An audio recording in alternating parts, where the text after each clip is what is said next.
Hello, dear friends. Welcome to the Mind, Body, Heart, Spirit podcast. I am your host and I am honored to have you on here. This is a brand new season for the podcast where, on top of the daily meditations, we will deliver some daily messages on philosophy, spirituality, on your body, on your mind, on your heart. We're going to be talking about love. We're going to be talking about self-confidence and all of the really important subjects that we need to keep in mind daily. If you would like to receive those daily messages directly in your inbox, you can subscribe for free on my website, www.raphaelreiter.com. I will leave the link in the description to this episode. And so every day you will receive a message in the written format on top of the link for the podcast and some bonuses, including videos and more prompt for your contemplations, meditations, and journaling. So head over now, www.raphaelreiter.com, subscribe to the daily messages. It is completely free. And now let's begin on today's episode.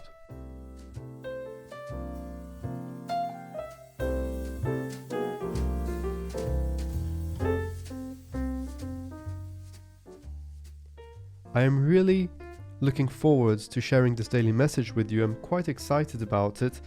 Today, I am going to be introducing you to the concept of mind time blocks, which I might refer to as well from time to time as thoughts time blocks. The concept is simple, but practicing it is extremely powerful and very important. For context, I started designing these MTBs or mind time blocks as I struggled in the past with sleep. I had always considered myself an insomniac and it became part of my identity. As soon as you say, I am depressed or I am an insomniac, I am sad, it becomes ingrained in your identity, which can be quite dangerous because it is not. Not sleeping is not natural. It is not part of your identity. You need to sleep in order not only to thrive, but to survive. If you're struggling to sleep, by the way, a quick parenthesis here, just let me know and I will send you some tips and some resources that might be useful to you. Hopefully, today's message will help. So I was able to heal this sleep disease through different techniques, one of which is the most efficient one, not only for myself, but also for clients in my one-on-one coaching that have also struggled with finding sleep. The concept is simple, but as with all powerful things, it will take time to master. It is a skill, so do be patient. Think of it as directly applying what we do when we meditate. Meditating daily, preferably twice daily, will help you train your mind and make that technique easier. So don't forget to meditate. It can be applied for sleep, but also for stress, focus, peak performance, deep presence with loved ones, and pretty much anywhere you wish. Also, it is free to use and has no unwanted side effects. So here's the thought behind the process. When I ask my clients why they can't sleep, even when they are exhausted, most answer without hesitation, I cannot stop thinking. That's why I can't sleep. I just cannot stop my thoughts. After some consultation and gathering multiple inputs of data, I actually figured that it's not because we are overthinking that we cannot sleep, but rather it is because we are thinking about things that stimulate our emotional or intellectual response. So it is not because we think, it is what we think about. Okay? So for example, suppose you are continuously going down rabbit holes in your mind or trying to solve the world's biggest problems, especially when you start thinking that you might have a solution. In that case, you'll surely never fall asleep. You're engaged in your cerebrals, in your mind, in your heart, You become passionate, you start making plans. Maybe you even get up and start writing it down. So come in the MTBs, the mind time blocks. If you're an iOS or a Mac Apple user, you might have seen this new functionality on focus automations. If you're not, this is how they work briefly. You can set it on your devices when certain apps can be used and others will be hidden. So let's say you don't want to check your social media in the morning from 8 to 10. Well, you can make a focus plan from 8 to 10 every day so that it hides those particular apps. And recently in this, I believe iOS 16.2, they've also introduced filters within the apps. And this is something that I use a lot. What it means is that during a specific time, you can choose what calendar you can see or what inbox in your emails. Work, for example, is hidden during certain times. So, for example, on the weekends, you might block all incoming emails from your work email address, or in the evening, or in your calendar, so that the weekend you don't see all your work stuff, neither from the week before, from the week after. And it can really liberate your mind a little bit to have this space. I really, really, really like this feature. We can talk about it more when we'll talk about productivity in the next few weeks and months. But for now, let's go back to the MTBs. They work in a very similar fashion. You can choose what you're allowing yourself to think about during specific times or days. When you find yourself thinking about a topic that is quote unquote forbidden, that's a really harsh word, you go back gently to a topic you're allowed to think about. And I hope that this sounds familiar, because this is what we do every single day in our guided meditation, right? And so we practice. We focus our attention on a sound or word, phrase or mantra or our breath. And when we find ourselves lost in thought, we catch ourselves and go back to the anchor. An anchor is like, just like on a boat. It helps us avoid our minds drifting away in a wild ocean of uncontrollable thoughts. And so what you think about and when you think about it is up to you. I've set a few algorithms in my mind. For example, I only think about work within a certain time block. If I am with my kids and I start thinking about some work thoughts, as I've trained myself, I catch myself. Catching yourself is probably the most challenging part of the process.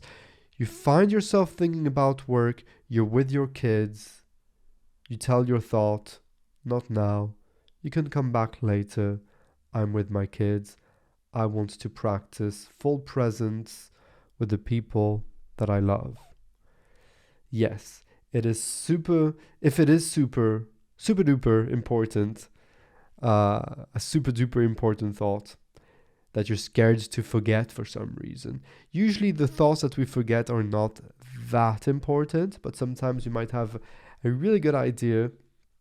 You can take a quick note to check it out later during your work mind time block.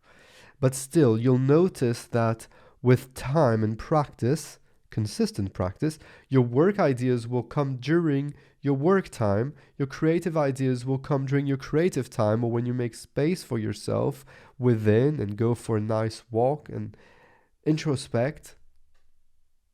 And so it becomes really, really practical.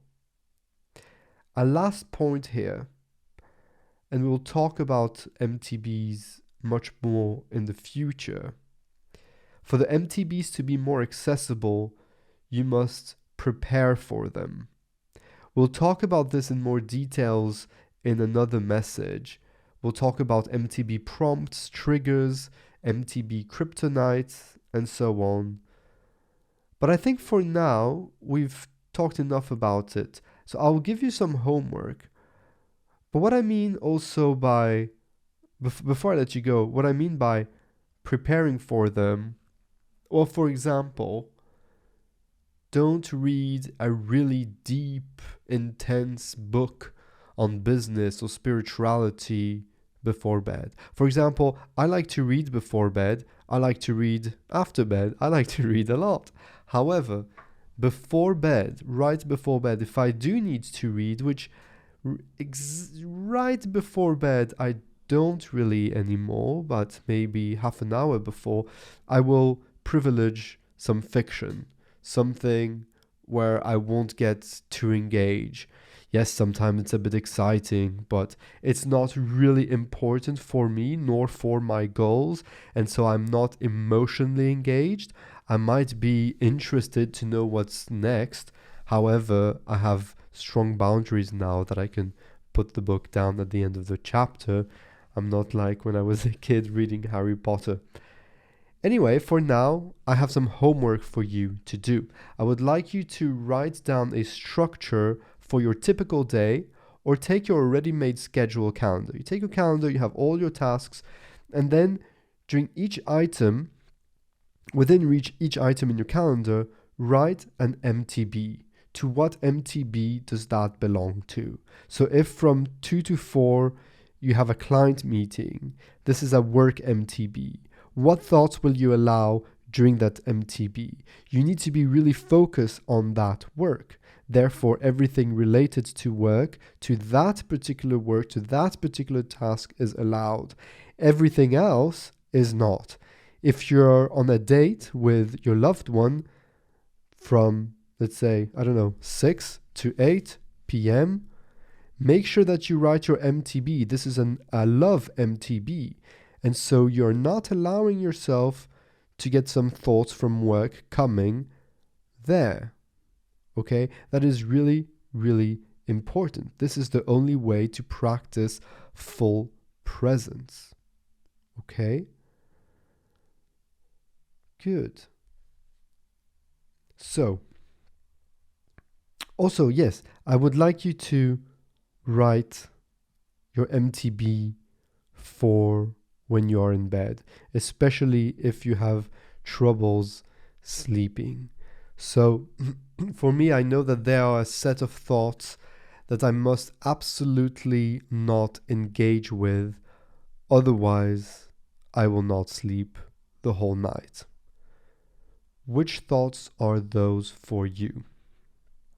If you find yourself starting to think about those, catch yourself and go back to something that you are allowed to think about.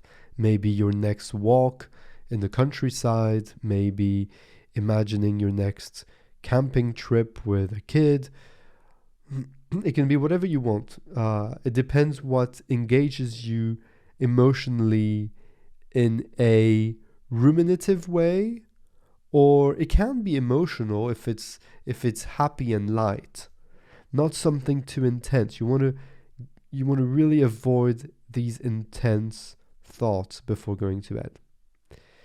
So I hope this has resonated with you. If it has, please do tap the reply button if you receive those messages via email, and let me know how it goes. Let me know what MTBs you have created, what parts do you struggle with most. Let me know if you have issues with sleep.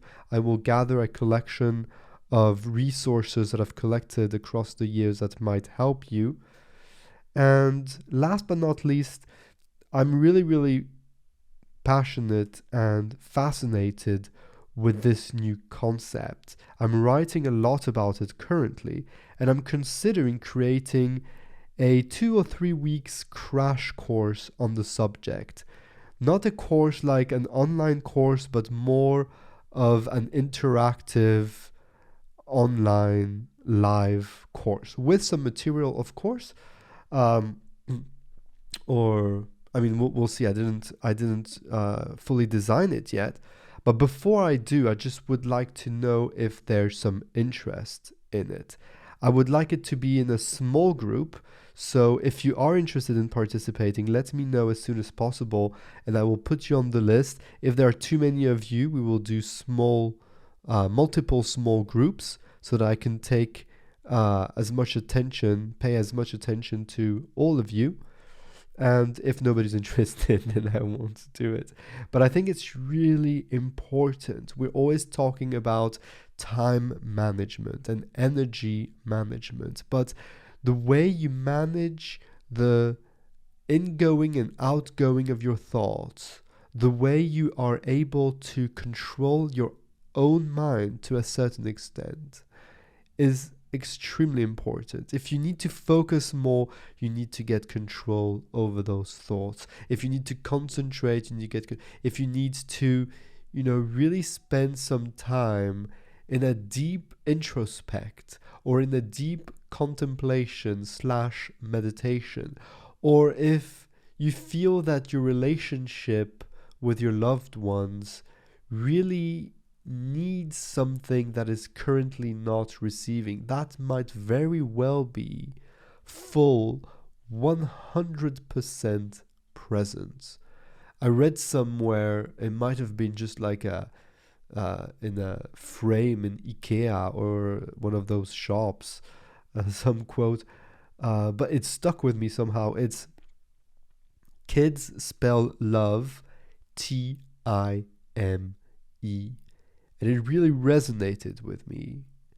And to this day, now that I'm a parent, I really try to apply that.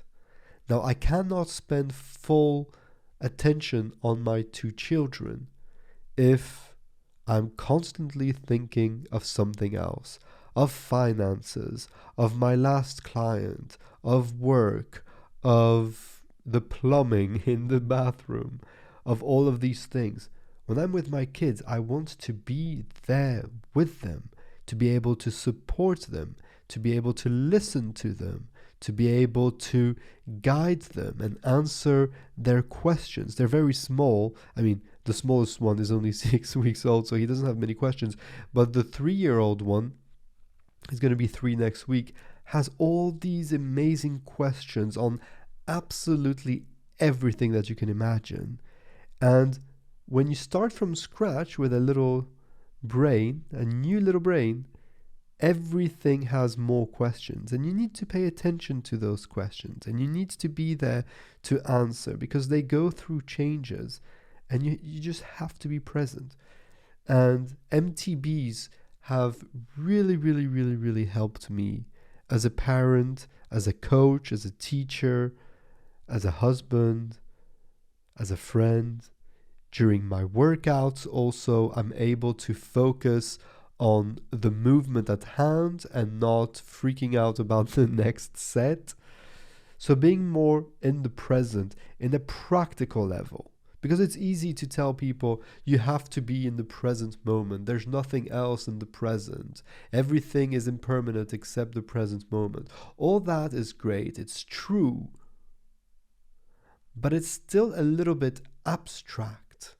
We want to get concrete with practicing presence through meditation as a preparation, because we don't want to be, unless you plan on being a monk on top of the Himalayas or in a grotto somewhere, you're not going to be meditating all day to be present. You want to be present all day, but you want to live a normal life with a normal work, with friends and hobbies and activities. And if you are present during those things, your life experience will just become so much fuller. So yeah, it's a subject that I'm really interested in. I want to keep those daily messages short, so I'm going to hang up now. Take care, guys. Again, if you're listening to this via email, you can always tap reply. Let me know how everything resonates with you. But most importantly, how are you going to use this technique in your own personal lives for you and the people around you, the people you love, the people you serve today and every day?